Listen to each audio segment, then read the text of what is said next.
சிவனேன்னு இருந்தா முதல்ல பயம் போகும். சிவனேன்னு இருந்தா மனக்குழப்பம் வராது. சிவனேன்னு இருந்தா மனசுக்குள்ள சோர்வு வராது, பயம் வராது, துன்பம் வராது, கவலை வராது. அப்போ இதெல்லாம் வராதுன்னா அடுத்து என்ன வரும்? மகிழ்ச்சி வரும், ஆனந்தம் வரும், தைரியம் வரும், வைராக்கியம் வரும், பணம், காசு, செல்வம் இவையெல்லாம் வரும். ஏன் நடராஜரை கும்பிடணும் அப்படின்னா அதைத்தான் 3000 ஆண்டுகள் வாழ்ந்த ஒரு முனிவர் சொன்னார் திருமூலர்ல.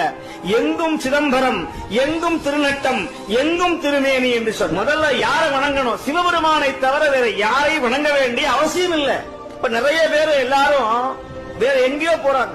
மாயம், மந்திர வித்த, அதே மாதிரி மக்களை ஏமாத்துறதுக்கான பூஜைகள், பரிகாரம் செய்யறங்கிறது.